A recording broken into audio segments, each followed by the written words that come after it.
It is Tuesday, April 28th in the United States and Canada. The song of the day is Please Don't Die by the great Father John Misty. And this is a show called What Chaos, presented by Sports Interaction. We're in the Sports Interaction studio as we speak. I sit beside Pete Blackburn because my name is David Beenan. Holding it down in the city of 3-1 leads is Sean DePaz. Pete, how you feeling? Nice. I've been better. I mean, it legitimately can't get worse. Like, my team's season could end tonight, and it could be terrible, and it cannot be worse than Sunday. I agree with that. I think that that was the, when you, like, mourn something before. Pre-mourn. Yeah, like when you pre-mourn. Like, if Pre-grief. someone is, like, God forbid, if someone is sick. Yeah. And, there's an expiration date. And maybe the morning begins. Yeah, I've definitely pre-grieved the Bruins. Okay. I feel okay about it. How do you feel? I am kind of, I would say I've pre-grieved. I've said enough throughout the year that, not that I always feel this way, but I've said on enough occasions, like, this isn't looking like the year. Yeah. That if and when that time comes, we can pretend, we all thought this was going to happen. But with these idiots, until they actually lose, you're like, maybe they're going to turn it around. And, like, your team losing has, like, real consequences. We might get to that a bit later in the show, but there are more stakes for the Oilers than there are for the Bruins by a mile. Absolutely. And I've seen some people be like, oh, well, Jeremy Swayman's going to want out of there after what happened the other day. Like, Bruins are going to keep Jeremy Swayman because they're going to try to keep making the playoffs. They're going to win the fucking 6th overall pick. They are I'd rather be my guys than your guys, but they are in a very good spot right now. What's on the show today, Pete? Today on the show, let us discuss perhaps, maybe nothing. What do you think we'll discuss? Today on the show, we're going to talk a Pittsburgh kind of energy. I don't like that. I hate it. I didn't mean that as, like, I don't like the Pittsburgh Penguins making this a series. I do like the Penguins making this a series. I said I was giving the Penguins an opportunity to earn my business. Yep. The Penguins are kind of earning my business a little bit, although I'd like to see a bit more from the Flyers. I'm having fun with the Flyers experience. I don't know if I want it to end, but the Penguins are earning my business. Instagram/hockey. What's that about? Instagram hockey. Instagram. Like Instagram hockey. Yeah. Yeah. What's that about? This is when when hockey makes its way to Instagram. Instagram makes its way to Instagram is affecting hockey right now, and I'm not crazy about it. It's a weird time. Jeff Marek is going to join the show. It's been a while since we've talked to our pal Jeff Marek. We love him. You know him from The Sheet. You know him from the Great Nation Network of shows, and he's the best. We're going to bring him on later on in the show. And then finally, baseball. Sean, what do you want to talk about baseball for? I don't know. I didn't realize I was getting the chance to talk today. Shut up, Sean. No. Only one person said they're silencing Sean ? Yeah. I didn't get asked how I was doing this morning or how I felt. Maybe that's only a loser question. I was going to say I have a 3-1 lead. So I assume you're doing okay. I'm checking in on Pete. I'm not, like, actually Fair checking in on Pete. I'm doing pretty all right. Talking baseball, did you see that Alex Cora got offered the Phillies job and he said, I don't want that shit. I'd rather be with my family. And then they handed it off to Don Mattingly instead. I'm glad that Don Mattingly has a managing job again. Same, and I'm glad that Alex Cora didn't take that job. I go spend time with your family. That's baseball, baby. Yes. It's the first time that's made its way to our show. That's our thing. We're going to start saying that. We've been in on Home by 3 recently. Yeah, we've seen some of the clips. I saw something the other day from one of them. I was like, okay, I'm not crazy about that, but they're hilarious. Very funny guys. Very funny. That's baseball. Yes, that is indeed baseball. Okay, let's begin with last night's games because the Penguins have made it a series. They come back. They were down 3-0, of course, and it's tied. Is game 5?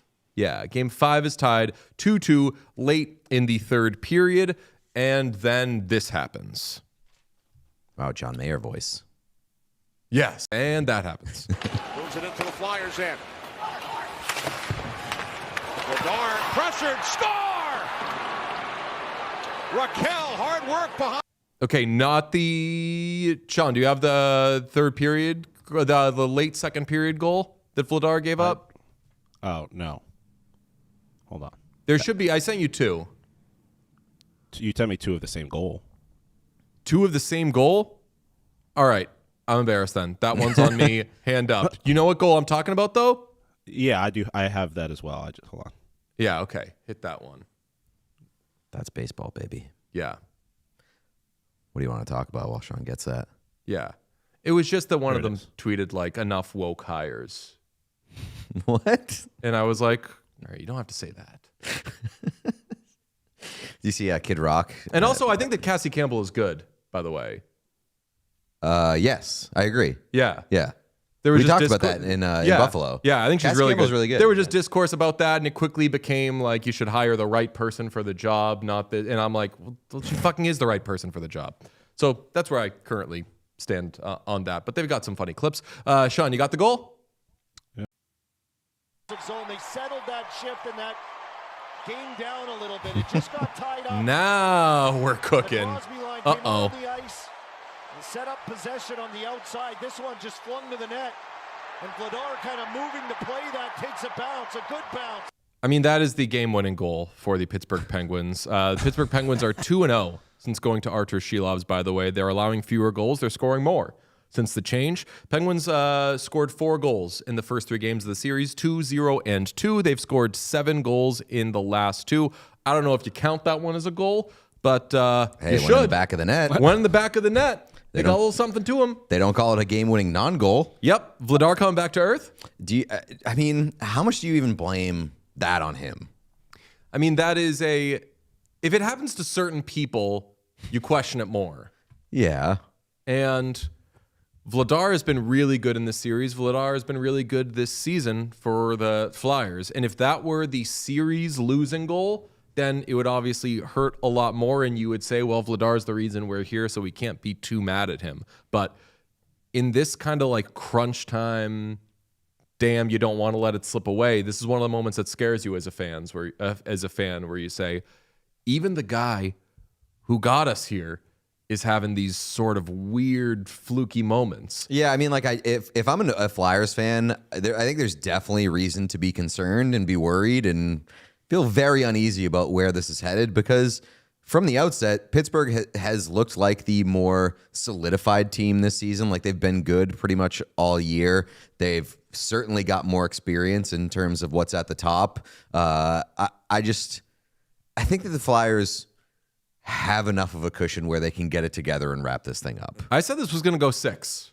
When they were up 3-0, I was like, you know what? Give me a 6-game series. I want a little more of this. I want a little more hair pulling, which is what we're getting. There you go. Porter Little Martone freak. has a little shit on his ass right now, which, welcome to the NHL. Welcome to the playoffs. He can do more than just score, although famously he could not score last night. But this is a series. It's a good one. Also a series. The Knights tied their series with an overtime win in Utah. Scored twice in overtime to win.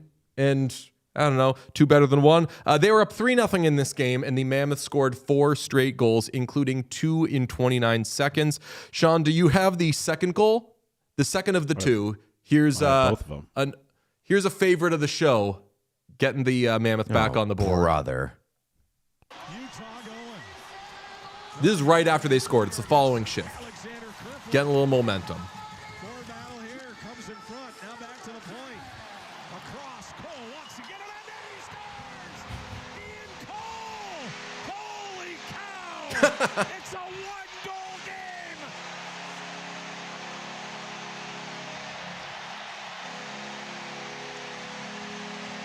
It's got a little Cody Ceci of all people. Yeah, To it. It certainly does. Yeah, right.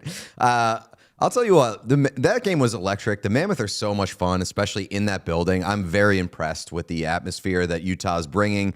Very impressed with the Mammoth, even though they did lose that game. They're a pretty electric experience. It's a great experience. That I building. don't really have a ton of time for Ian Cole, but good for him for getting on the board. No, man. what do I say about tables? You gotta have room at your table for different types of people. You gotta in this vast culture of hockey that we're trying to make vast and not just be the same thing over and over again. I'll apply the same thing to my teams. I need good players. I need kind of funny and cute players. I need a Cody Ceci at my table. I need an Ian Cole at my table. Is Ian Cole Cody Ceci? No, but I think that people would say that guy's on my team about Ian Cole the same way they would say it about Cody Ceci. Those people are built incorrectly. I saw some bitch-ass Kings fan say something, I forget what the exact number was, but it was like 82 games of Cody Ceci down. Yeah. Only 252 more to go. And you know what? You're about to have 252 more of the best games of your life. So sure. Yeah.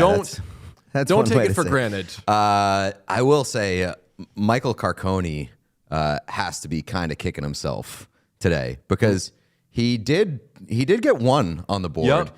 But he missed the most fucking wide open. Like, I know. Nathan McKinnon watched that miss and was like, damn, you suck, bro. Damn you. You want my stuffy? Yeah. I think you deserve this one. We're going to get to Jeff Marek in just a few minutes, but first we're going to hit a story that's a little concerning. I was on Oilers Nation every day yesterday with Tyler and Liam, and they brought this up, and I said, what are we talking about? How did this happen? What? Are you serious?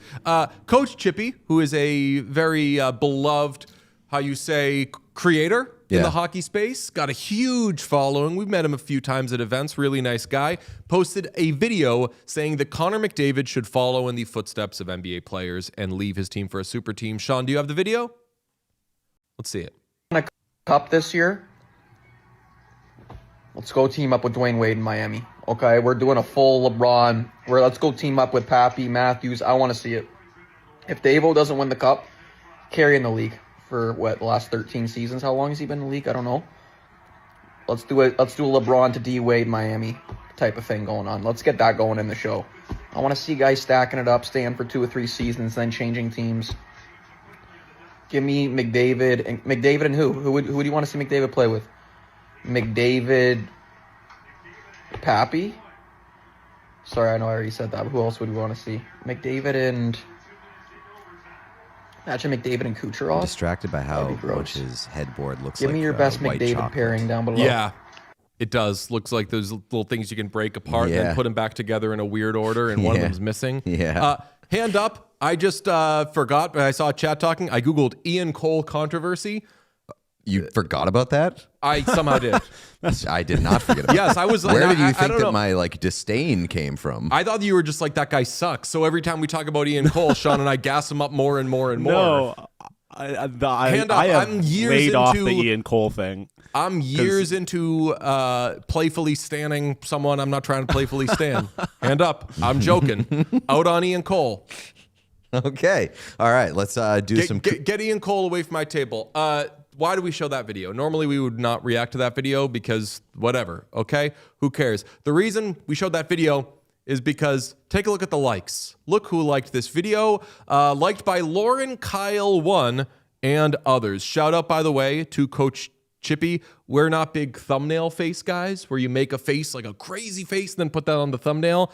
Coach Chippy makes those faces in the actual video. Yeah. So he doesn't do thumbnail face. Right. He doesn't do it for sport. He does it authentically. He was born doing thumbnail face. That's right. Who is Lauren Kyle, you ask? That is, of course, Lauren Kyle McDavid, who is related, a relative of Connor McDavid by being Connor McDavid's wife. She's kissing him in that picture. She is married to Connor McDavid, is in a family with Connor McDavid. Lauren McDavid's wife, or Kyle McDavid's wife, is out here liking videos. Who did I say? You said Kyle McDavid the second time. Connor McDavid's wife is out here liking videos saying, get Connor McDavid out of Edmonton. I don't think that there's Pepe Sylvia stuff going on to say, that's bad. That doesn't look good. Pete, your thoughts? I get it. It does not look good. You don't want that happening. And I think that Lauren McDavid, I've called her, I think, like the first lady of hockey or the first lady of Edmonton. Like, she is born to be like like the wag. Like she's so good at doing the community stuff in Edmonton. She's so good at like all of the responsibilities, and I mean the wag jackets. She's got an incredible taste for that stuff. I think that she is the perfect kind of like pedestal wag. That's probably bad when the I feel like the highest form of wag is doing that. But also I have a hard time really devoting a lot of time and energy. Maybe it's the playoffs of it all. Maybe it's just there's a lot going on. Maybe it's my own team has a foot in the grave. But like, I don't care about a like on a Coach Chippy video. I do when it's Lauren Kyle McDavid. Okay, I said the name right. I figure I'll call her David at some point because there's so many. There's a Lauren, there's a Kyle, there's a Connor. There's all these things I'm going to call her Kyle Connor. Only thing I took issue with there is that you said Lauren McDavid is the first lady of Edmonton. Jean Principe's wife? Jean Principe is the first man of Edmonton because Karen Principe runs Edmonton. So Jean, I would say, is more of the first whatever you will. Sean, what do you make of this? I mean, I kind of with Pete, I really don't give too much of a shit about Wag's Instagram behavior, but certainly if I'm an Oilers fan, would rather that not have happened.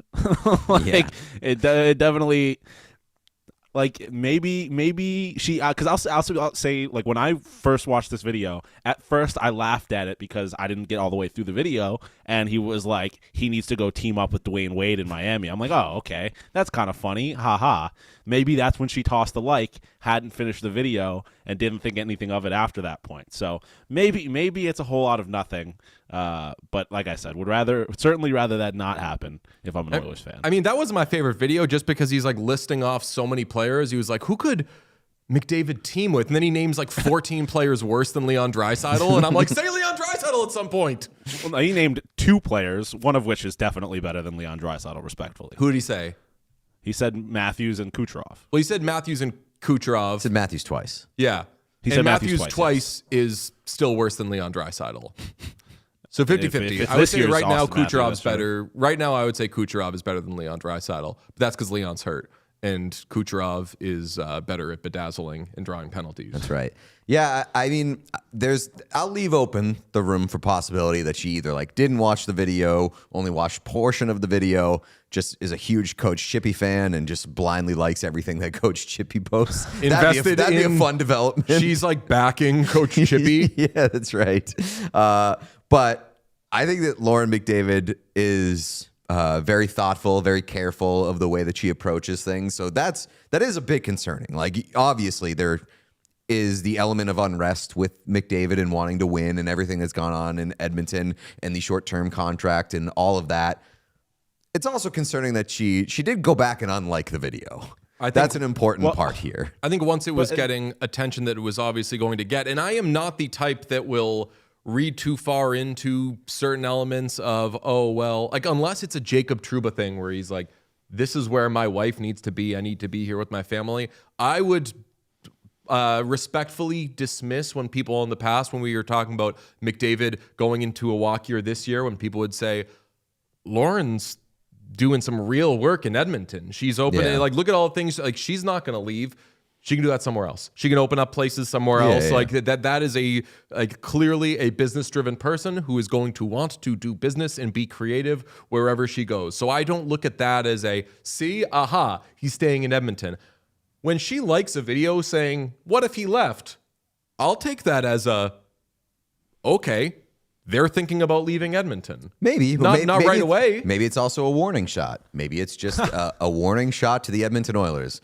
Get your shit together. Let me throw some element of fear. I mean, I'm sure that fear already exists, but exactly. I'm sure maybe it's just a warning shot. I would have loved to have been in the Edmonton Oilers front office yesterday when word came across that Sir Lauren McDavid has liked a Instagram reel from Coach Chippy suggesting that he should go somewhere else. That's that same fucker who made the video saying all of Zach Hyman's goals were scored from 3 inches from the net, which, by the way, I like that video. I forget if that was Coach Chippy who made it. Whoever made that video, it's very cute. May have been Pavel Barber. I don't know. Do you? I do know for a fact that the Edmonton Oilers do not like when things are put on the internet, even lightly suggesting that Connor McDavid might want to leave. True. Even when it's a fucking joke. Yep. I'm joking. Sean, do you remember that? Pete reposted one of our thumbnails that was just a sign that said leaving Edmonton, because I think during training camp, first day of training camp, when McDavid was like centering, because there's like 6 groups that you're with, so you're not with it. They have every player who's ever had anything tangentially to do with the Oilers. So it was like McDavid's group in training camp. He's centering like Josh Szymanski, dog, and I don't know, like Quinn Hudson, like, but worse than that. So Pete was like, he's leaving. So Pete just posted that thumbnail, and the Oilers said, "We're never fucking working with you again." Yeah. Well, as long as they Crazy keep working with Connor McDavid and he wants to do that, just Lauren has power over us. This is what I have learned. Let's bring in Jeff Marek from The Sheet, our dear friend and our brother in the Nation Network. Jeff, hi, friend. How's it going, boys? Hey, you want something? Yes. You guys were talking about McDavid and Kucherov? Yep. That almost happened. They did? 2019, Tampa and Edmonton, after Tampa flamed out against Columbus. There was talk between the two teams, and the two primaries involved were Nikita Kucherov and Leon Draisaitl. And it was the Oilers wouldn't do it, right? I've got conflicting things on who said no. I've heard everything from Edmonton wanted more to Tampa shut it down right away. So I don't know where that one ended, but there were talks between them. I mean, that for sure would have solidified the Oilers as the least fun team in the league, because, I mean, Nikita Kucherov is an incredible player, but doesn't have a whole lot of interest in fun unless he wins the Stanley Cup, and then he has 12 hours of binge drinking after the fact. So you guys are young, right? What you're going to learn when you get older, maybe you get to sort of my spot, but as I continue to age here, you know what I love more and more day in, day out, every hour a day, week, month, year? Grumpy people. I love being around grumpy people. They make me laugh. Like the person that comes in and the first thing they do is complain about the coffee. I'm hanging with that guy. That's what I like. Surround my life with grumpy people. I'm fine with it. Yeah, I mean, I definitely have grumpy people have a place at the table for me, with me for sure. I just don't want the entire table to be grumpy. That's it. I get that. There's an element of, what's the old saying? If you have to win, you can't win. Right? Like the people that are sort of obsessed by it, and this is probably like an on-ramp to talking about Connor McDavid, who is singularly obsessed with getting his name on the Stanley Cup, like the entire focus of his entire life. You know, there is an element of like, you can be overly committed to it, where it becomes an obsession that you never obtain because you were consumed by it. I don't know, getting too deep in the weeds on this one, but I've always wondered that about Connor, because he has been like incredibly driven his entire life. And, you know, this is why I think Four Nations was so important for him, because, you know, in his career, he hasn't done a ton of winning, you know, at a lot of levels, like OHL Cup, you know, his last hurrah in minor/youth hockey. You know, his Marlboros lost to, who was it, Mississauga Rebels with Robbie Fabry, 2-1. OHL, Erie Otters, never won the J. Ross Robertson Cup OHL Championship or got to the Memorial Cup. Stanley Cup still eludes him as well. He goes into the Olympic locker room and he sees rings and he sees gold medals, and he's not in that club. And I got to think that knowing how competitive he is, like that gnaws on him. And I always wonder, like, at what point does that actually become a detriment to actually getting to where you want to go? I don't know the answer to it. I mean, you have to be committed to get to the NHL in the first place. I just wonder about, like, he is, like, so determined and so focused. I don't know at which point that becomes an actual hindrance to getting what you want. Am I making sense? You are, although the audience isn't having the best time hearing you. We're having some sort of audio issues. I think we might need you to leave, jump back in, and if you could reselect your audio. Right now, it's only coming through in the left channel, so I don't know if that... Let me give it a shot. Yeah. Standing by. All right. Appreciate you. Jeff's gonna... Bad day to misplace my left earbud. Yes. Yeah, I think we're working on it. I think if you jump out, re-jump in, and then select, it looks Stereo. like we're But it looks like we're all mono here because we're coming, like I speak and it's coming through both sides. Like the same thing. It's not like Pete's on the left, I'm on the right or whatever. So let's see. Jeff is calling back right now. Let's see. Hello, Jeff? Jeff. I am seeing, I think it. Can you hear me? Yeah, it's the same. Is that better? It's the same? It's the same, unfortunately. Sean, I think there should be a thing where you can click. There's like two boxes, one for left and right, and you click them both, but I don't know Ecamm super well. Anyway, Pete and I. It's my first time using Ecamm. I'm so embarrassed. Dude, Don't even get DJ started. He hates Ecamm so much. I'm swimming all day. I'm sorry. I'm not normally like this. Ecamm fucking stinks. Okay? Sorry, guys. Audience, let us know, like, can you hear him at all, or are we screwing him over by having him talk? I mean, I think they said he's just very quiet and only coming out of the right ear. Okay. Let's see. Can you select mono on your audio settings? Is that possible? Zach's controlling all my audio right at his master control in his tastefully decorated apartment. Okay. All right. We'll get through this and we'll fix it all in post if we're not able to do it live. But folks, no, hang on. This is your, like, honestly, if I'm sounding crappy, like, don't think you're gonna. Somebody just yanked him. Someone has yanked him. Maybe this will fix it. I assume that was Zach who just pulled him. Yeah, maybe Zach. Hello? How about now? Let's see what we got now. 10-9-8-7-6-5-4. Oh, it's good. It's good. All right. You got me? Yes, you're good. I think that you're still a little still quieter, quiet, yeah. But Sean and Pete and I could theoretically turn ourselves down so we're all the same volume. And you want me to talk louder? I'm like, all right, here's what I'm gonna do. Sean, remind me when we drop, when we say goodbye to Jeff, remind us to turn ourselves back up, and I will announce that to the audience as well. Okay? Right. Pete and I have turned ourselves down a little bit, and now we're all a little quieter. Okay, very, very good. Jeff, yes. When you see this from a Lauren McDavid, though, do you think this is worth getting kind of concerned about? First of all, I'm going to be a real... Fuck you, Jeff. I'm just fucking with you guys. I'm just fucking around. I kind of look at it as, I'm sure she saw it and just liked it instinctively because it was funny. Like, Chippy's awesome. My kids love Chippy. I love him. I think he's hilarious. I think instinctively whenever I come across him on any social media, like, it's an automatic like from me. He's the most charming guy. He's funny as fuck. Like, every time I see him, I just, like, instinctively click like, regardless of sometimes if I watch the entire video.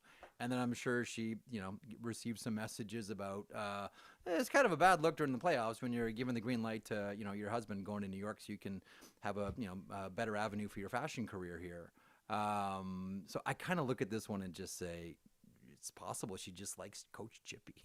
Like a lot of people do. And I count myself as one of them. I don't know. To me, it's, manufactured story, people looking for distractions. No offense. Oh, see, I usually agree with you. Want to make this something? So many things. We had a discussion before the show. The best player in the world during the playoffs when he is at all time, because this is the time of season for Nick Alberga to post pictures of Connor McDavid looking sad and saying, "Oh, he's going to Toronto," and us saying, "Fuck off, Alberga, love you, but he's not going to Toronto." When when his family, someone that we all take very seriously, feeds it a little bit, that's when I start listening.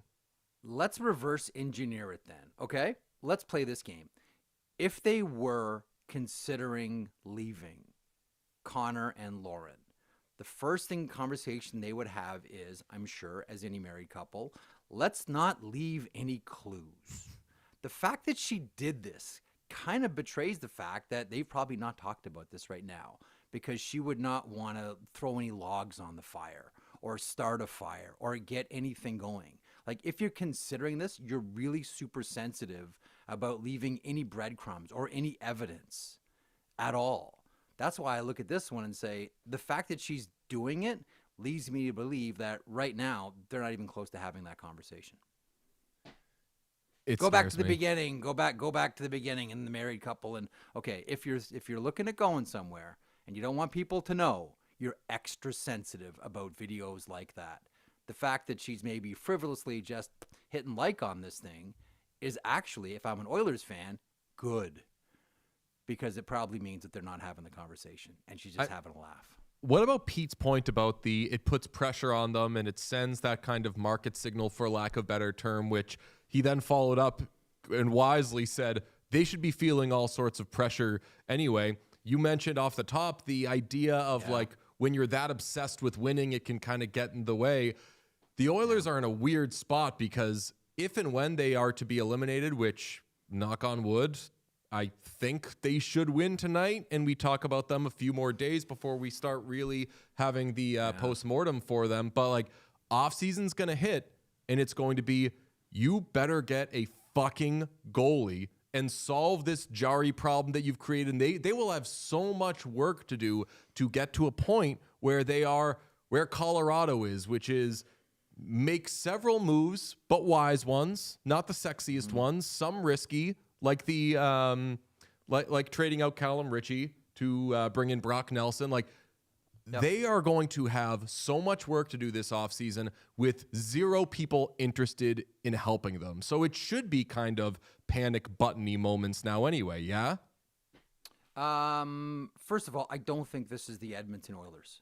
I know no one likes to hear shit like this in the playoffs, but these guys are so banged. It's obvious to, I think, everybody now, like just how we all know that everyone's injured this time of year, but like Edmonton looks significantly injured. Like I look at this team and say these guys are nowhere even close to being the team that we all know that they are. Like one of the things that we always like when a team gets eliminated and you see the laundry list of injuries, I'm expecting Edmonton's to be like one of those like, you know, massive scrolls that comes out. It's not just going to be like a couple of notes that the coach reads out, but like this is going to come with like, you know, trumpeters and a big scroll, and we find out that, you know, everybody's, you know, being patched together by toothpaste and toothpicks. Like they look so hurt. They look so injured, and I think a lot of this is Jay Woodcroft. The Anaheim Ducks are making them work for everything. And I think that's one of the sort of hidden stories in here. We all know, like your Jay Woodcroft said, hey, Joel, like these guys just like dine out skating through the neutral zone. We cannot let them skate through the neutral zone. Like, and they are going out of their way to make sure that nobody can skate through the neutral zone. Like they're uglying it up, sure, all of it. They are making it really, really hard on this really banged up Edmonton Oilers team. So yeah, compounding all the pressure that's already there, because I believe the expectation for Edmonton, I think this comes right from ownership, is conference final. That's a tall order when you're banged up as much as Edmonton is, and you're getting the goaltending that Edmonton is. Although I didn't think Jarry was so bad in that last game. No. Jarry probably... Not until he was. Yeah. I mean, the last goal sucked, but Jarry gave them the best goaltending performance they've had this series. And arguably, I think it was the Oilers Nation guys said it, like, Jarry may have had the best goaltending performance among all goalies in this series. I still go back to Ingram tonight, though. Does the injuries thing become a shield then? Because like you can say that this is not the quality of team that we expect from the Edmonton Oilers, but neither has the healthy team throughout the course of this regular season. Like even if they're banged up, they might be out earlier than we expected them to, but I don't think there were a lot of people who expected them to make a deep run through this Western Conference. It's a good point, and I think it's a fair point. I always do think, because you guys mentioned the Avalanche a couple of seconds ago, after they won the Stanley Cup, they won on a string of first-round exits. And what did they do? Blow everything up, throw guys away. Well, we're one and done. We got our cup, and now we're finished. No, they may win another Stanley Cup right now. Like if I'm Edmonton, I follow the Colorado model here. Now I know they haven't won the Stanley Cup, but nonetheless. No, like Pete, you're right. Like they haven't had the best of all possible seasons, but that's been Edmonton's story. And I know it's a tough way to play and it's a tough way to live, just like rely on, well, you know what, we know how to turn the switch on, but Edmonton has, right? And they've kind of been, you know, toilet seat at a stag and dough, up and down throughout the regular season for a few years. And then the playoffs start, and all of a sudden it's like, holy smokes, it's Paul Coffey and Wayne Gretzky and Yari Curry and Glenn Anderson and Mark Messier. Like Grant Fuhrer, like it turns into a murderer's row. And that's them. Like they sort of middle through the regular season, not unlike what the Islanders used to do back in their heyday. And then the playoffs started, and all of a sudden they went into the phone booth and they turned into Superman. LA Kings did that en route to 2 Stanley Cups as well. So this isn't like new territory. And I don't mind teams, and fans hate hearing this, that pace themselves through the regular season. Because you see what a war it is when that first round hits. I get it. And now we're going to be adding 2 games. Man, if anything, one of the lessons that I think we've learned about hockey now with a robust international schedule and what the first round of the NHL playoffs has become is less is more. Yeah, I hate that they're adding 2 games. Yeah, I fucking hate it. I can't stand it. Honestly, I can't stand it. If anything, like I always say, like get your game out of June and make the schedule shorter. But the minute the players signed off on salary linkage, like that went out the window of taking games away. That was never going to happen. I think again, long-winded answer here, Pete, but I think your point's a really good one. But this is the Oilers, and this is how they play, and they know how to turn it on in the playoffs. And right now, their heads are saying, yeah, this is what we have to do, and their bodies are saying, like, yeah, I can't do that this year. You say it's not new territory, I agree, but I also agree with you that, like, this is not, and Pete's kind of said it all year, which, like, this is not the same old team. The goaltending is a bigger question than it's ever been. You obviously mentioned the injuries, so if and when shit hits the fan, does Knoblauch go? I passionately think that Bowman should go. I really do. I don't think we're at the Bowman point. I really do think we're at the Knoblauch point here, and the presence of Bruce Cassidy being available gets really, really interesting for the Edmonton Oilers. When you look at what he did, certainly with the Boston Bruins and the Vegas Golden Knights. And I know he wears on players eventually. We all get that. But still, they would say the same thing about Scotty Bowman, right? 364 days of the year, everybody hated Scotty, detested Scotty Bowman. And on day 365, they got their rings. And you look at what Bruce Cassidy's done with 2 teams here, one in the Stanley Cup final and one winning the Stanley Cup. That complicates everything right now. And if they go out here in the first round and the volcano is demanding a sacrifice, I really do wonder about the head coach. I think we all do. I want to throw out some more head coaching topics because it's interesting. You mentioned Cassidy. Sure. He could for sure be in play for the Oilers. To stick on the Oilers as we transition, I jokingly said to Pete yesterday, what if the Ducks go on a run?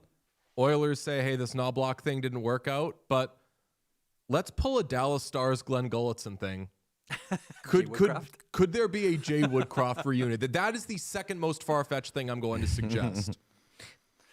I think that Jay Woodcroft is going to be a very, very popular name again this summer for head coaching positions because I don't think that it's lost on anybody what's happening here between Anaheim and Edmonton. As much as Joel Quenneville is the head coach, of course, I think everyone looks at this and says, like, you'd be foolish not to say that Woodcroft has his fingerprints all over it.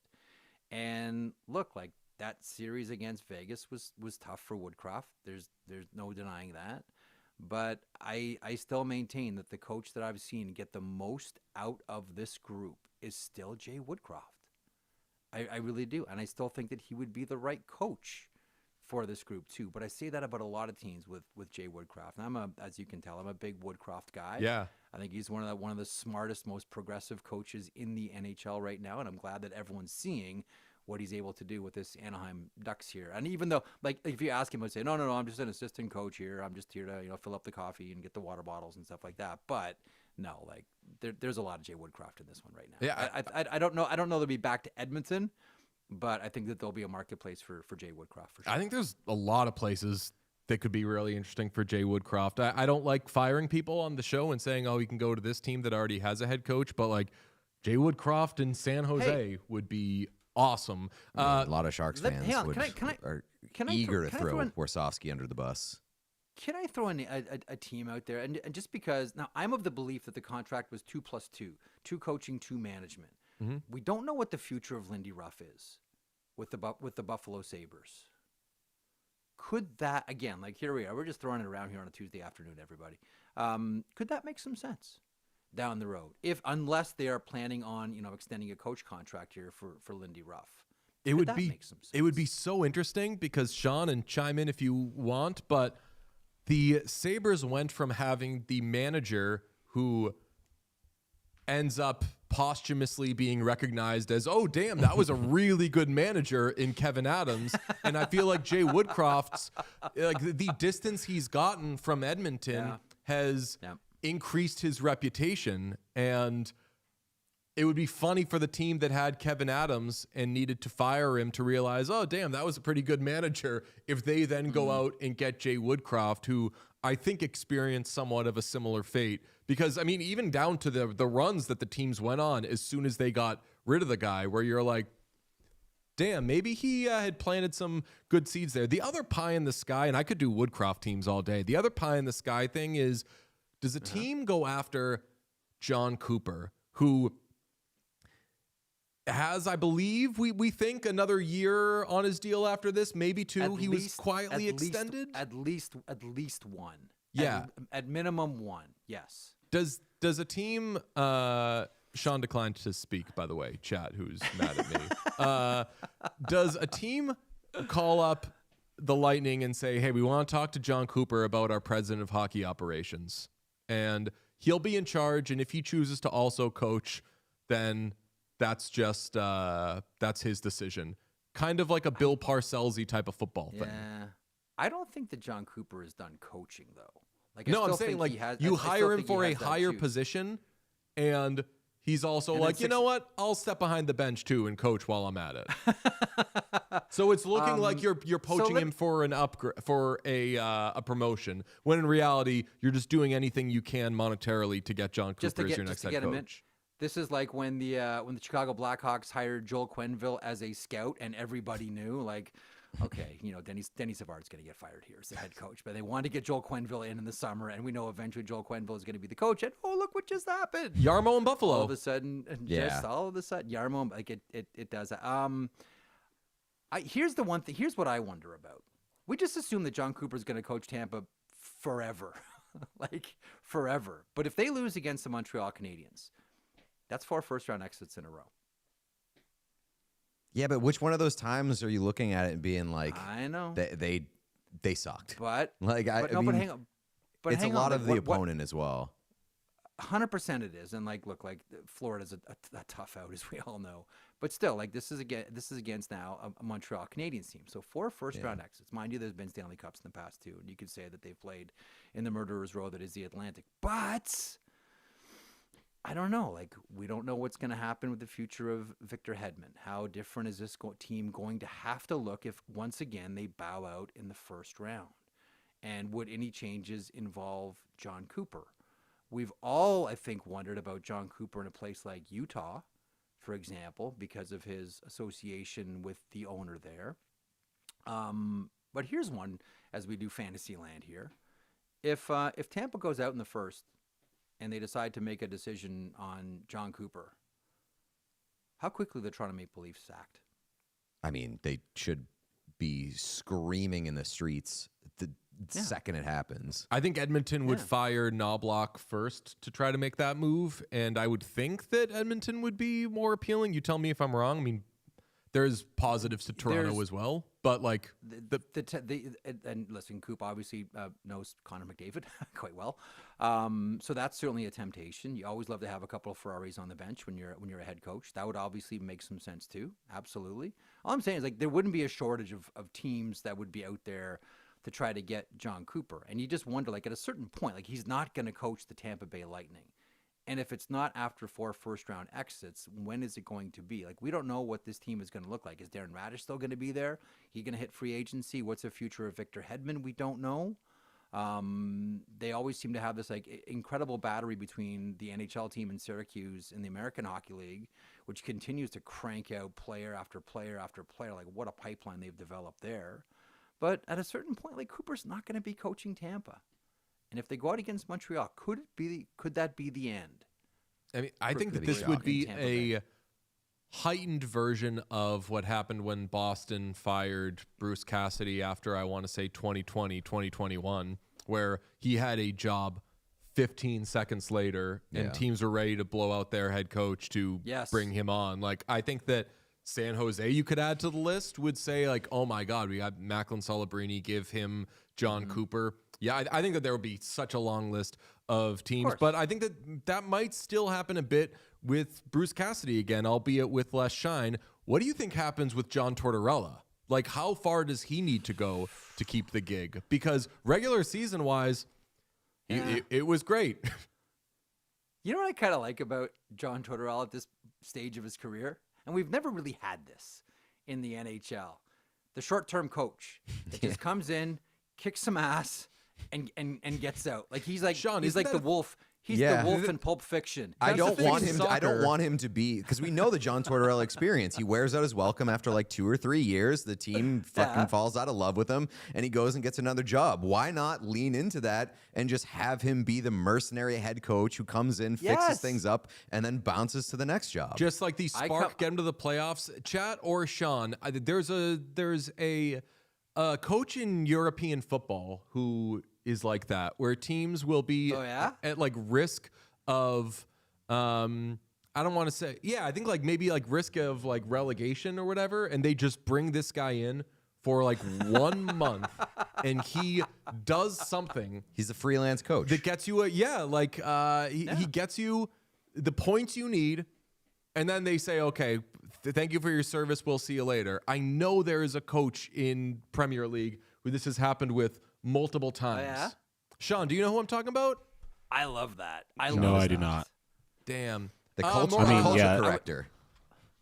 I don't know who it is. I'm gonna text. They're saying Mourinho, but Mourinho is like a really good coach. No, that's not who Mourinho is. He mentioned ownership. And but that's I want to have a bigger conversation there. We got to let Jeff go because Jeff's doing his own show at 1 p.m. So, Jeff, thank you very much. We love you. Boys, I will come on anytime, and I promise I won't whisper. I appreciate you hanging. I promise I won't screw with your audio. We'll take you at any volume. Thank you so much. Enjoy your show. Boys. The Sheet. Be good. Jeff Marek, we love him. Watch your likes, everybody. Watch your likes. Mind your likes. Mind your likes. Thanks, buddy. Thank you. Okay, Jeff has now departed. I am going to do a 3, 2, 1. We will adjust back to unity. Everyone, if you have cranked your volume, turn it down. Here we go. We are back to how we normally are. Sean, you want to talk?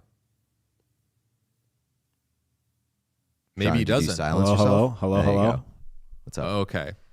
I do like that in a year in which we've gotten the Instagram follow tracker, the juiciest thing to come out of Instagram has been a like from Lauren McDavid.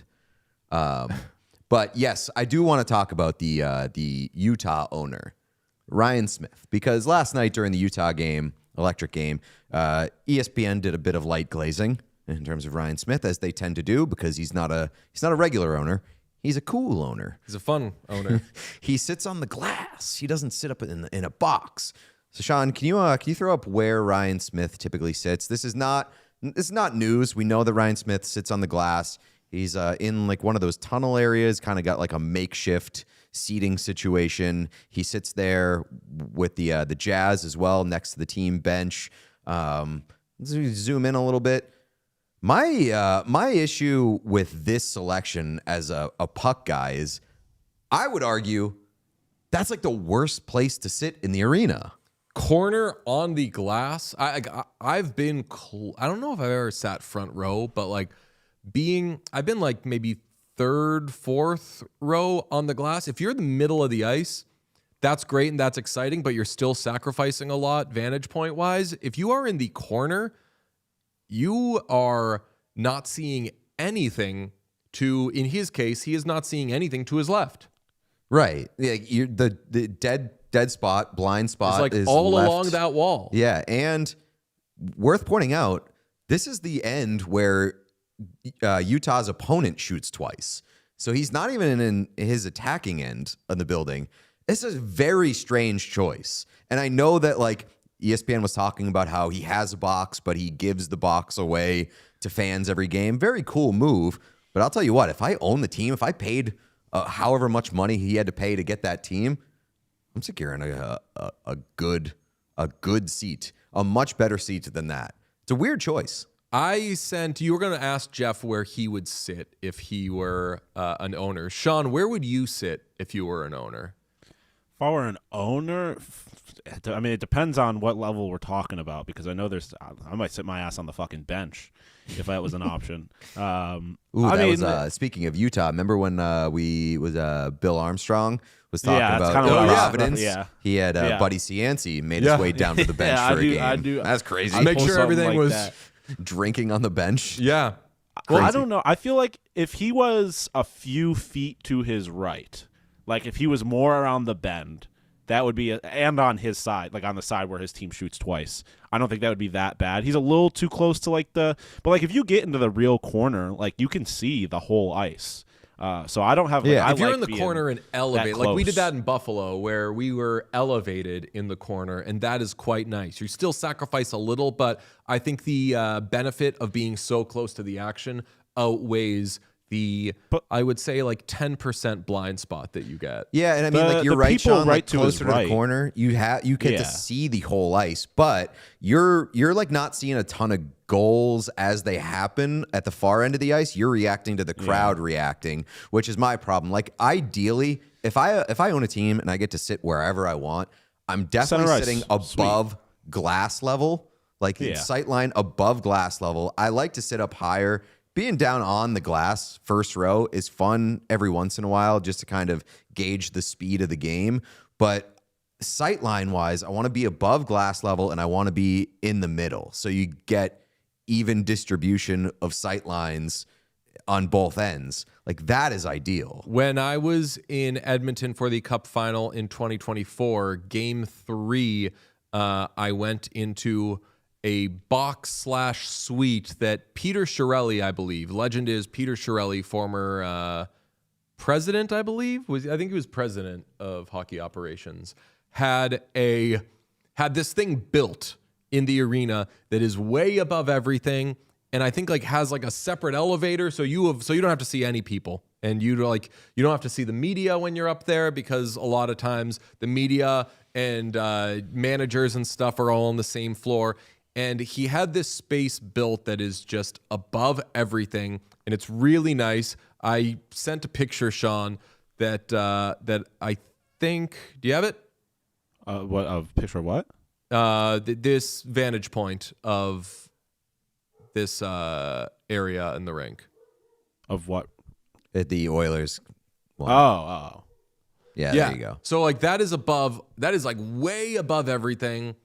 That's maybe too high, too high. Yeah, especially if I can choose anywhere I want. That's definitely too high. I'm this doing is sweet level. That's great for like seeing plays develop and kind of. It's just you see hockey best here, and it is. I don't know if you want this or don't want this, but this is secluded. You are limited to just the people you want. There's security, making sure that. And my concern for you specifically, Sean, is I think that if you were an owner, you would need to be secluded because you can't be within earshot of people. Oh, why? I think I would. Because of what they'll hear. You cancel. Oh, what the owner of the team said. The owner of the team called the player they just traded for a, quote, fucking terrorist. Well, no. They wouldn't hear anything. They would hear me getting on the phone being like, trade that guy. Yes, that's what I'm the owner. What do you mean they wouldn't and hear? I could do whatever. That's a lot to hear. hear. Well, they wouldn't hear me talking shit. I would skip the shit talking because I have the power to actually do something about it. So I'd get on the phone. I think I would like I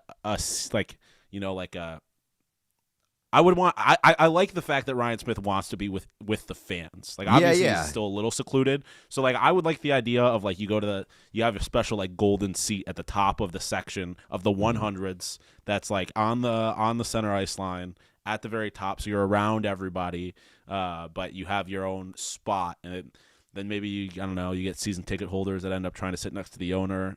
Becomes fun. I don't know. I wish more owners would sit in real seats and not hide from the fans. Yeah, I'm with you there. I want to be like sort of in the guts of the crowd and have that energy. Like I definitely don't want to be secluded, and I definitely don't want to be above everything. Kind of want to be in the mix. I would say 100 level, 200 level. Ideally, maybe like one of those boxes with the seating that you can like leave the box and go down into like a small section where you kind of have your own area, but also you feel like you're in the crowd. Pete wants to take up 2/3 of the arena for options. I mean that's how boxes and like the private seating works. Is they have the box and then with like your own private seating, and then like 2 rows of seats in front of it. I will say this: it is way easier. I'd be interested to see what Ryan Smith is doing 10 years from now after they've missed the playoffs for 6 straight seasons. Like, it's way easier to do this when everybody loves you and there's no risk of people throwing shit at you, which no one should do, bad behavior. But I certainly think there would have been times this year where, like, or in years past, where, like, if Terry Pegula was sitting amongst the people, it would not have gone very well for Terry Pegula. So I'll be interested to see if he keeps this up, even if the team gets bad at some point. I do have an issue with like the glazing of Ryan Smith being like he doesn't sit on his own. He goes down and sits with the crowd. He's not sitting with the crowd. He's sitting in like that little tunnel area where he has his own space. You know who sits with the crowd is the New York Islanders owner, who just straight up sits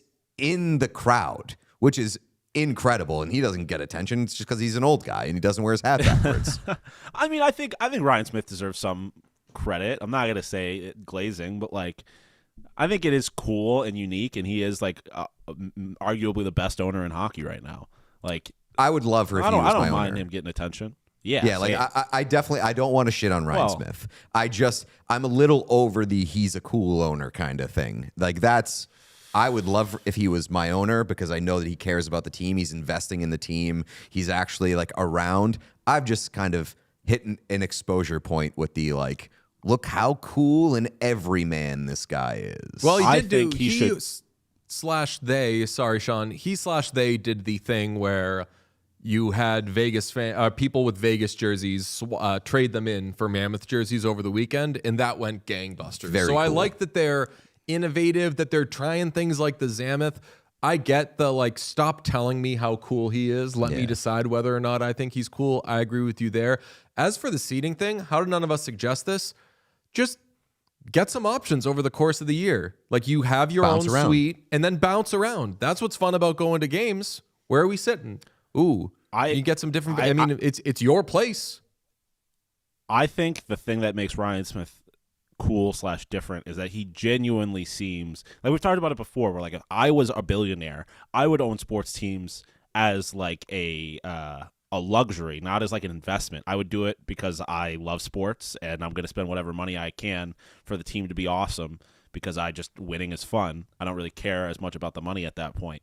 Like, I appreciate the fact that Ryan Smith seems to genuinely enjoy like being at sporting events and being a part of the action, and he is got the ability to make himself, like, I appreciate the fact that he's always sitting next to the bench in the Jazz games or right on the glass for the Mammoth games. Like, it doesn't seem performative. Like, it seems like he has a genuine, like, he really enjoys owning these teams and being a part of it and as being as close to the action as possible. So I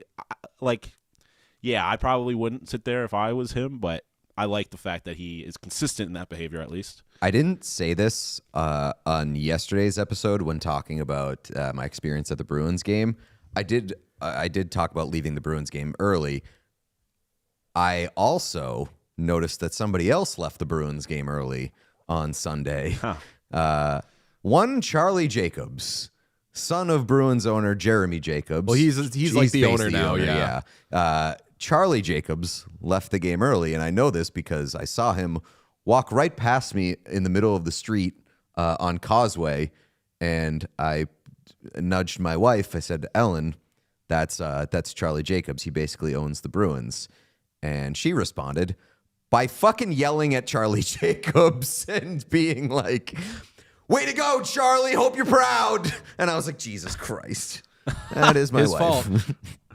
If we weren't already banned from talking to anybody on the Bruins, that would have probably sealed the deal. So Charlie Jacobs is like a nervous guy. I feel like that was probably a tough moment for him. Probably, yeah.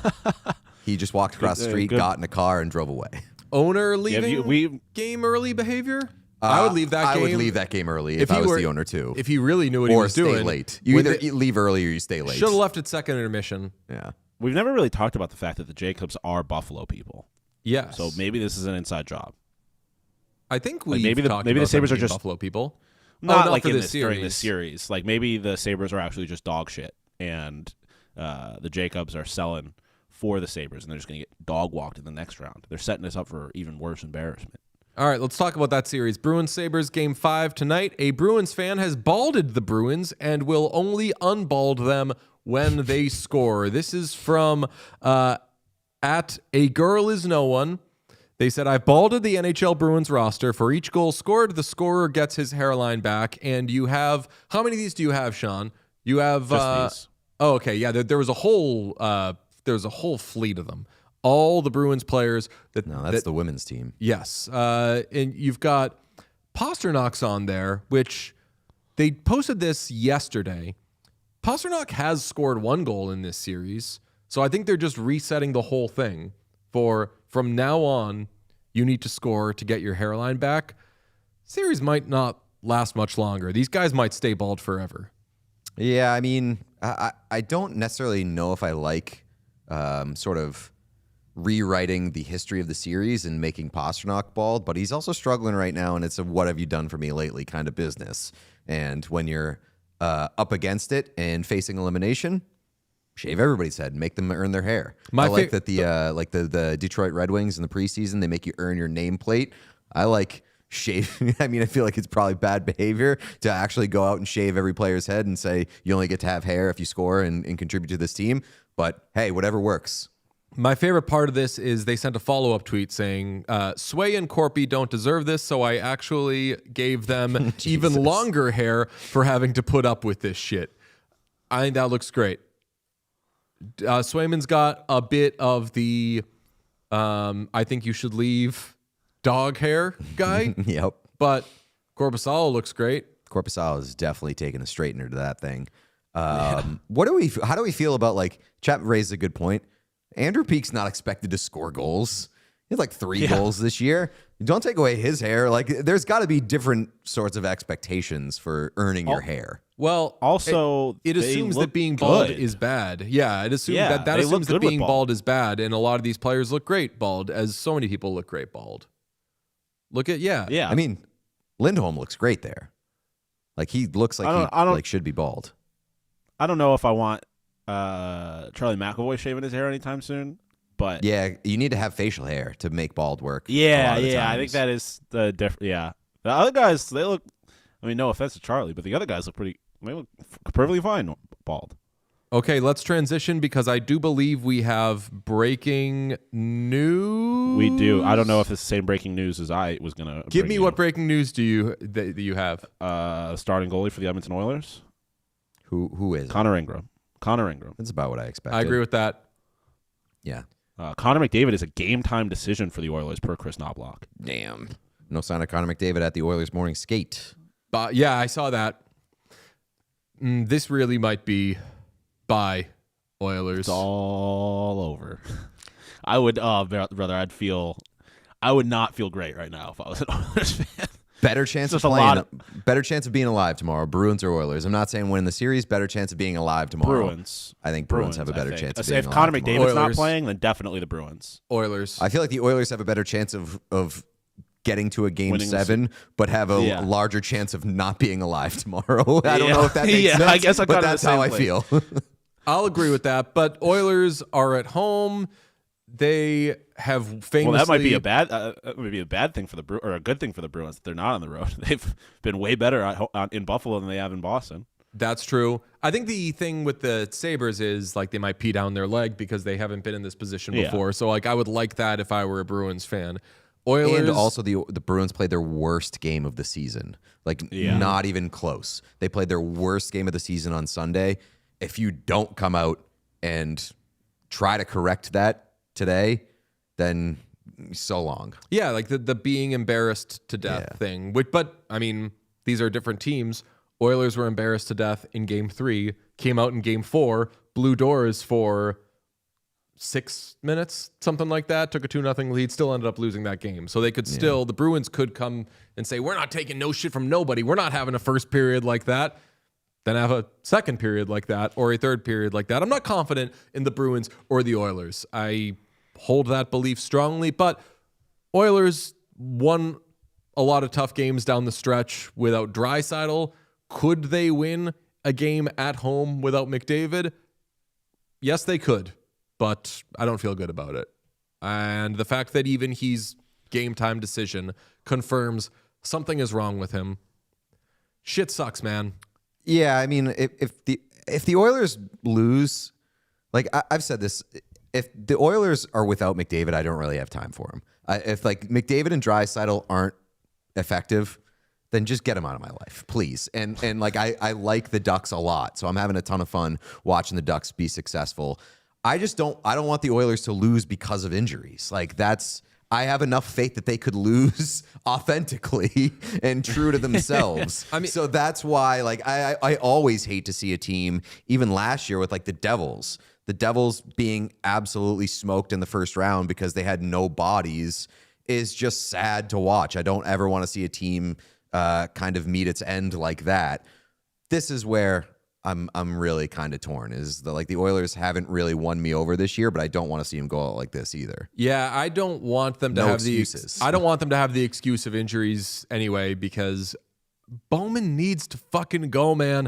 I would fire him off the. I don't know what they have in Edmonton. They don't have duck boats, famously. Oiler boats. I would fire him off the Oiler boat, off the Oilers Nation truck. I would just fire kick him off the bed of the Oilers Nation truck. I would fire him at the end of the parade. I would tell him before the parade that he's fired at the end of it, but I would let him be at the parade and would fire him after that. Yeah, so I can't have him say, "But McDavid got hurt." Yeah, cool. right. What's your excuse with everything else, brother? That's what I asked Jeff. I was like, is that a shield? Is that like potentially a bad thing for the Oilers, so that they get to be like, well, we lost because we were hurt?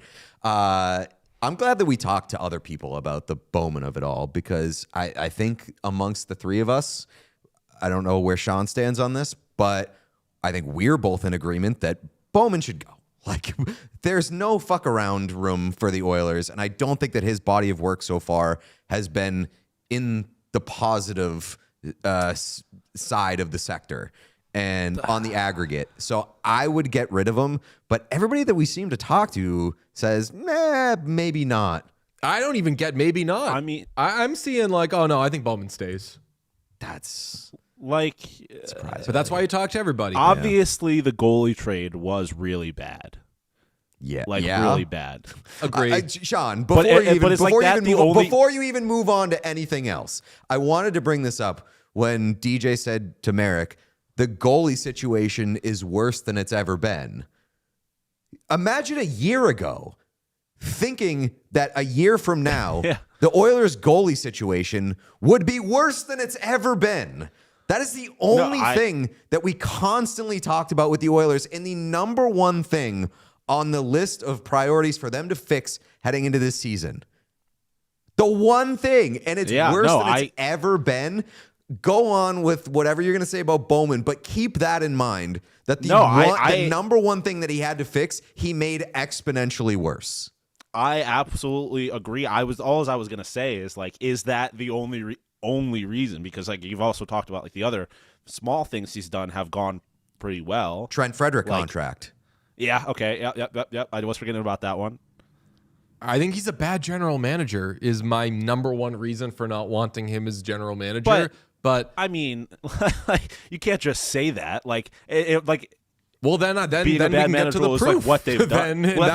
So that's what I'm asking. Like, is it? I did forget about the Frederick contract, and I'm not even saying that it's wrong to have this opinion. I was just genuinely wondering, like, is the goalie situation the reason, like, the only real reason that we're firing Stan Bowman? The Frederick contract, the rotating door of wingers that haven't worked, that lost you a first-round pick, by the way, because you tried to fix it. Yeah, and again, like, I gave him credit for what he did at the deadline this year in terms of getting Dickinson and Murphy and really sort of making that back end more responsible and giving you some hope post-trade deadline. But that is not enough. That is like one drop of water in a massive bucket of Bowman fuck-ups, and that's why I can't trust that guy to fix what is wrong. Yeah, no, I mean, I think that's completely understandable. Like I said, I was genuinely just curious how much weight of that was just on the goalie situation, which, like I said, might be good enough to fire him in a vacuum anyways. giving up young center Victor Arvidsson. What a mistake that was. He was not there for the Savoy trade, right? That was before him. I think Jackson made the Savoy trade. Yes. I was trying to figure that out with the Oilers. But he did Nation Ike boys Howard? yesterday. He did Ike Howard. Yeah. Okay. I don't have a problem And that with was the Ike Howard. that I like. trade. It's just it sucks. It sucks for Stan Bowman. I don't know that I feel bad for him, but like he's done like if you're not putting value, just like whether or not each individual move was a good move or a bad move. I'd say he's done more things that are good than bad. He just really, really fucked up the one thing that the only reason they hired him, basically, or any GM, was to fix the goalie situation, and he fucked it up pretty royally. So that's kind of unfortunate for Stan Bowman. But yeah, that guy, I like. It is surprising to me that there seems to be not even like a conversation really from a lot of people. Yeah, like people are surprised when we suggest that they should fire Bowman. That's surprising. Chad also asked, is he responsible for the offer sheets? No, that we put on Ken Holland, I would say. But he did have the option. He was there when the offer sheets happened, so he could have matched. And hindsight, like, you should have figured out what you could have done to keep Philip Broberg, but I will say, and someone pointed out in the chat too, he also traded for Connor Ingram. So if that guy is winning you games, I net guess, neutral but on like, goalies. Utah was just begging to get rid Giving of him away. Connor Yeah, Ingram. no, I was saying that a little. literally tongue-in-cheek. waived him. Yeah. So Okay. Well, that can cover the preview of tonight's Ducks-Oilers game, I suppose. Also, let's get to the slate grade so we can round it out. Sean, thank you. You got the Bruins at the Sabres. That's game 5. 7:30, not 7 p.m. Okay, 7:30 p.m. in the United States and Canada. That's on TNT. Then you got the Wild at the Stars in Game 5. That one is 2-2 on ESPN to 8 p.m. Eastern in the United States and Canada. And the Oilers will try to stay alive in Game 5 against the Ducks, who are trying to advance to the second round, where they will meet somebody, Vegas or Mammoth. That's at 10 p.m. and you can get it on TNT. can I throw something out there? I think that this may be the best slate of the playoffs so far. They get increasingly good. Best Yeah. structure. 3 games is, I think, right in the comfort zone of like you're not worrying about missing shit from other games, and all 3 of these games should be pretty good. I'll say that like with the caveat that the Bruins have an opportunity to make it miserable. I was going to say. Yeah. Yeah. The only thing, as far as the structure, remembering that first game is at 7:30, not 7. I still don't like that there's only a half hour in between. It should probably be an 8:30 or 9 p.m. start for that Minnesota-Dallas game. And yeah, I mean, it really just depends. It's tough for me because I think in a vacuum, that last Game 4, Boston-Buffalo, was not a good game, but I thoroughly enjoyed it. So I don't know how you, like, if the Boston puts up another stinker, does that qualify as being a good game? Where do we think this Dallas game goes? Series tied 2-2. We've, I'll speak for myself, just assumed this would go 7. Where do we think this goes? Tonight. I mean, like, it's a bad answer. I don't know. Like, both of these teams One team will win tonight and the other one will win the next game. Yeah, I mean, it's just, I like both these teams a lot. I respect both of these teams a lot. I cannot get past the feeling that I'm mad at the Minnesota Wild, or I guess I'm mad at the Dallas Stars for not showing up for Game 1 and robbing us of one game here. All right, well, Minnesota we'll talk needs about to it keep brought to their you by ass out of Sports the We'll talk about it brought to you by Sports Interaction. Sportsbook and Casino. Every game is your game when you bet with Sports Interaction. Bet the action on every period, every shift, every shot with Canada's homegrown sportsbook. Sports Interaction, Ontario only 18+.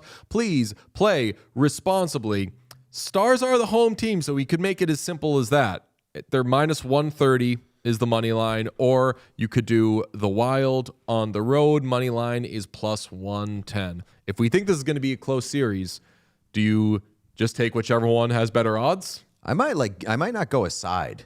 Why not? Just be a close game? Yeah, close game, or what's like a Matt Boldy anytime goal paying out? Because Matt Boldy, big game player, he's straight up super. I would put Matt Boldy in the superstar category based off of how good he's been in the biggest games over the past year or so. A Matt Boldy anytime goal would be plus 155. I like that. Ooh. All right. What about power play points for literally any Dallas Star? That's That's all they do. Yeah.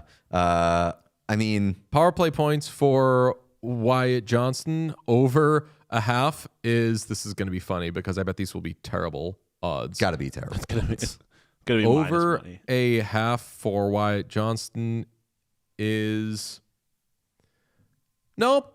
plus 175. Damn. I mean, that's better than I think Boldy's. Yeah, they literally only score on the power play. Yeah. And Wyatt Johnson is just like a power play god. And then what can you do a numbers crunch on Kirill Kaprizov to score? Because that guy's got to get going at some point. A Kirill Kaprizov goal is plus 160. I think out of all of those, Wyatt Johnston. Wyatt Johnson power play point? Yeah. I mean, the Wild need to stay the fuck off the penalty kill. Yes. It's, Okay. Been their weakness. Also, I'll wait until after. I mean, knowing the Stars, knowing that like they're scoring power play goals at will, are just going to continue to try to drag the Wild into the shit and end up away from 5-on-5. I like the Wyatt Johnson of it all there. I think it's a good one. Every game is your game when you bet with Sports Interaction. From puck drop to overtime, bet with live odds on every play with easy deposits and payouts. Go to sportsinteraction.com/whatchaos to open an account. Ontario only 19 plus. Please play responsibly. Last thing I want to hit before we get to Super Chats is that the Boston Red Sox announced this morning the tickets, I believe Thursday, will go on sale for their heated rivalry night, which will be Monday, August 31st. The press release says, I'm coming to the Cottage is crossed out. Fenway on Monday, August 31st. Join us in Harlequin for heated rivalry night on Monday, August 31st. Blah, blah, blah, blah. Rachel Reed's #1 best-selling romance. Blah, blah, blah, blah, blah. Fans who purchase through the special offer will receive a random Rosanov or Hollander Red Sox jersey available in small through XL. Preferred sizes will be distributed on a first-come, first-served basis. And you could see there on the graphic, you've got a Red Sox jersey that is number 24, Shane Hollander. It's red for Red Sox, but it's also Montreal Metro's colors. Little dicey getting into like doing a Boston thing in Habs colors is a little strange. And then you've got the black Rosanov jersey, number 81. They both say heated rivalry on the left upper shoulder. And then for VIPs, there is a hat that says, I'm coming to the Cottage is crossed out, and it says Fenway. If I could give a grade on all of this, I would give it an A-. Don't cross out the Cottage. I don't need any. I don't need any of this. I I hate every ounce of it. It's big all time dumb as out. fuck, The in my jerseys opinion. suck. It's weird that the Red Sox are doing it. Like, happy for heated rivalry to be celebrated, but it doesn't make any fucking sense for the Red Sox to do it. And crossing out the Cottage, like none of this works for me. It is a reach, and I already have a built-in distaste for the Red Sox and the way that they operate their business right now. So get the fuck out of here. I have tried to be careful with how I talk about these sort of things. I mean, there was the thing at the PWHL game that I thought people were going to scream at me for when I said like the Holanov lookalikes doing the stuff during the game and everything, and our audience rules. They were like, yeah, this moment is about the women, and let's for sure celebrate heated rivalry because we all love heated rivalry, but like It's for sure not about the fucking Red Sox. that doesn't need to happen. It's not about these two guys as much as it's about these women. And a lot of people, like Jeff would send me things from games where he'd be like, hey, like the Bruins have this heated rivalry inspired thing or whatever. And I'm like, have a Boston Bruins say they've watched heated rivalry. If we're going, like, I don't like just doing it as a cash grab or being the, hey, we like heated rivalry too, love us. Like, fuck that. Yeah. And that's what this looks like. I tried to look. I thought that there was something. Was Rachel Reed somehow involved in this? Yeah, I think she's going to be there. Okay, if she's going to be there, then. And she's a Red Sox fan? Like, okay, that's. Fuck yeah, give me that. But give me some players saying, like, oh, no, like, we're engaging with this thing, not the. So many people are keeping an arm's length from this thing while their teams are like, hey, yeah, let's Also- slap heated rivalry on everything so we can make money off it. That feels icky to me. Yeah, just like have Rachel Reed to a Red Sox game. Are we going to ignore the time that Jaron Duran said a homophobic slur and then his jersey sales skyrocketed in this city or in your city? I'm not there anymore. Like, I don't know. It's a I mean, like, it's I'm willing. It's a little goofy.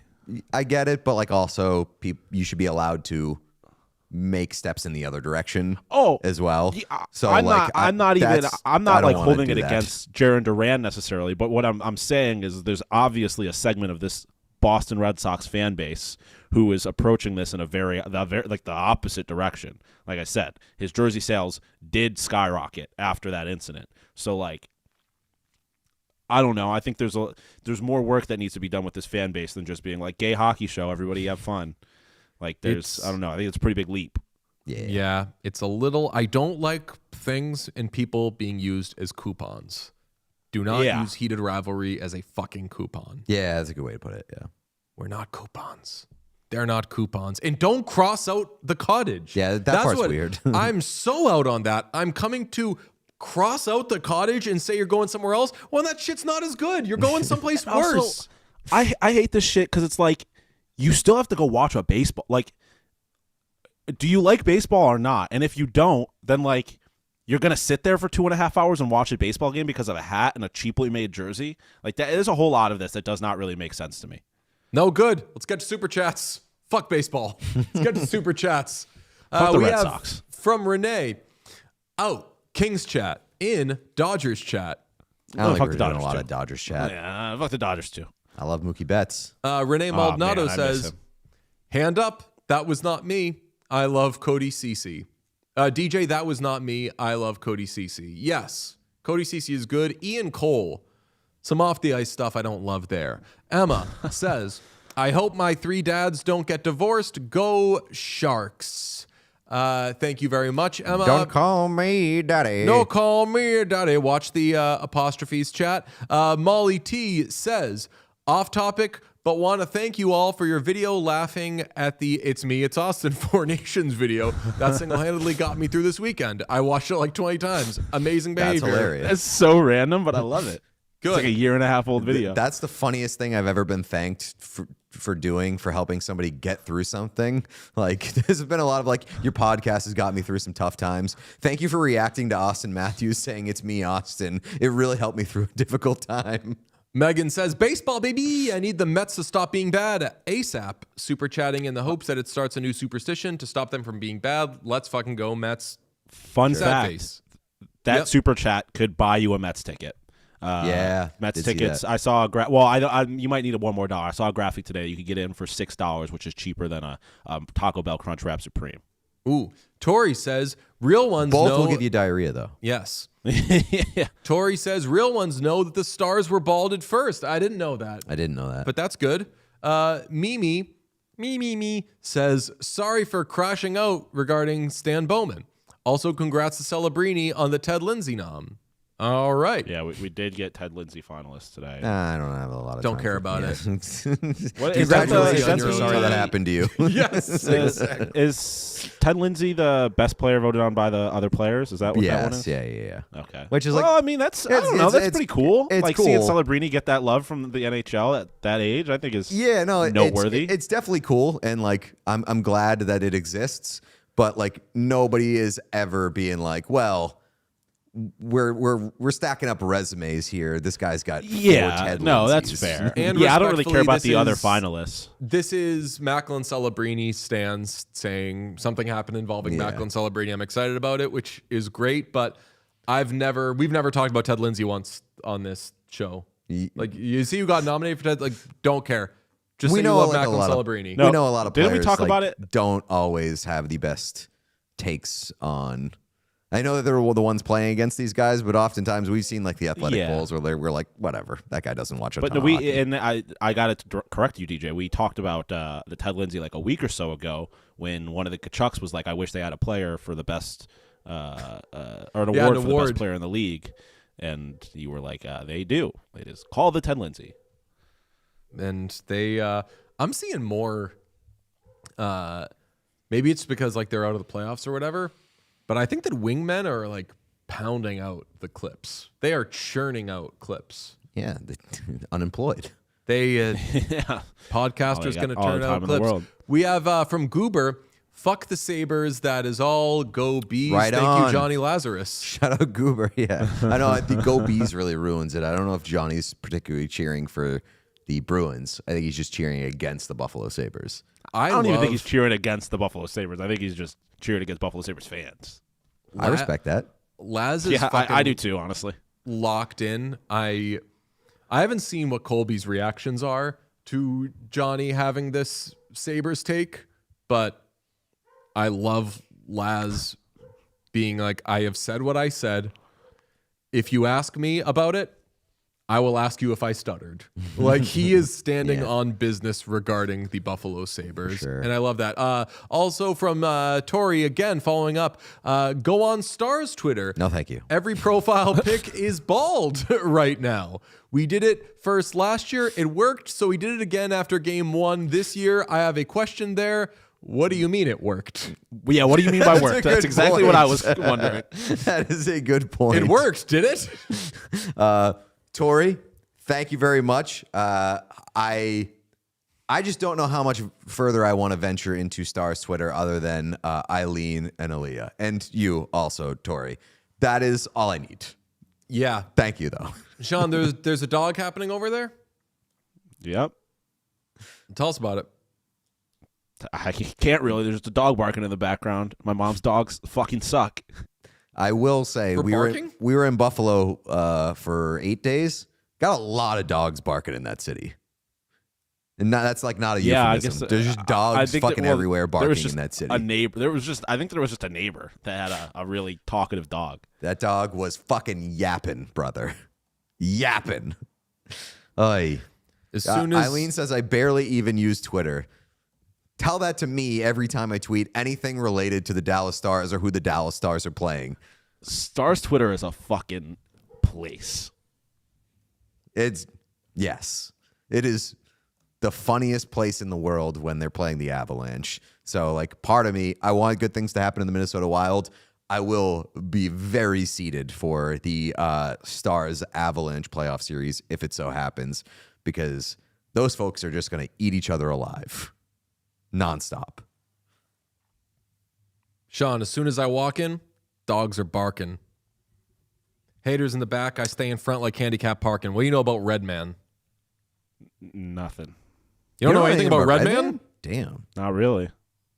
I'm going to make you I a was little born in mix. 1998. Yeah, that's true. Okay, Diana Rossini. What? I'm going to make him a playlist? What did she name it?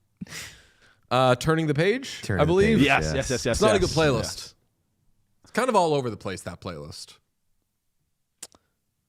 Yeah. Maybe she just knows what the nondescript mic that it was shared with, what they needed in that moment. Yeah. All Could right, have been enough. any mic. Okay, very good show, very technically clean. Thank you very much for everybody. If you're listening on audio, you're gonna get like we might use AI to fix whatever went on today. We want to get into a little like light AI. I'm kidding. We're not going to use AI unless it saves Sean time. All right. Thank you very much, everybody. This could be it for the Boston Bruins. Could be it for the Edmonton Oilers. Could be it for our happiness. Hey, buddy, I wish you the best of luck. Thank you. Thank you. Losers. Sean, have fun tonight, okay? Hopefully I do. All right. Chat says DJ teaches Sean about Redman. Sean teaches Pete about Netanyahu. Yeah, I mean, Circle of life. Ellen was not happy that I did not know who Netanyahu is. I had that exact thought. I was like, "There's no way Ellen is gonna educate Pete." Yeah, I ended the show yesterday. I had like 3 voice messages on my phone from Ellen. And I was like, Jesus Christ, leave me alone. I like watching hockey. Leave me alone. That's all I care about. Chat freaking out that I said We're not using AI. They're telling me AI. to. DJ was joking. I was joking about AI, but I am loving the thing about like hockey and stands and everything is how much it does fucking break your brain where you're like, I love this team or this player. This is what I have just guessed they are. And then the more you learn and you're like, how could I have guessed so completely wrong about this? Avalanche fans, very online Avalanche fans, having to reckon with their team using AI. Oh, man. Great time. I mean, great time. It's crazy that the Avs are still doing that. And they're just still doing it. Have just absolutely got killed by like the entire internet for doing like their AI hype video. And every time a player scores, they're still tweeting out that AI shit that everybody hates. Respect. Not really. I mean, though. I think to a certain point, for those accounts, engagement is engagement. It doesn't really matter what the engagement's saying. I guess. I will say, like, the Bruins, we talked about this earlier. We knew that the Bruins were throwing out AI slop for, like, their Jumbotron shit this year. Their, like, intro video presentation, even for the playoffs, was just pretty soulless and bland. Again? For the playoffs? Yeah. Oh. And The they're, Bruins like, are so corporate. Yeah. I wish that you were being a hater. They are getting pretty corporate. Yeah, well, yeah, because that's definitely not the vibe I would have had before moving to Boston and going to a bunch of games. Like they just seemed almost like a Flyers, like a blue collar, big city, but still a little rough and tumble. That's what it's supposed to I be. don't feel like they really have that vibe anymore. And they have a lot of creatives in the building, and they've lost a lot of creatives from the building because I think of like the management of those creatives, which is such a bummer to me because even a few years ago, all of the creative shit that they were doing was spectacular. And they were like innovating and really being adventurous and cool. And it just feels like it's been sort of like slop washed over the past year or so. And it is a big bummer. Chat raised a good point regarding the AI Avalanche situation. I was just going to say, yeah. The Avalanche had the most time of every team to Been make new a for playoff 4 hype months. video. I mean, they were For in 4 months first that they were place in making the the playoffs. entire league, basically wire to wire.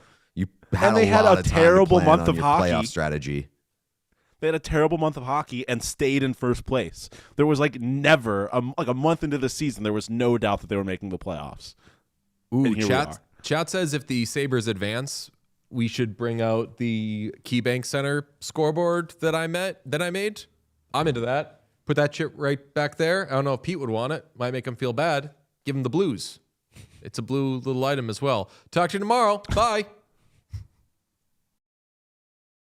If you enjoyed this video, please subscribe to What Chaos here on YouTube. You will get everything, daily episodes, player interviews, and so much more. It's all here on the What Chaos YouTube. Hit subscribe.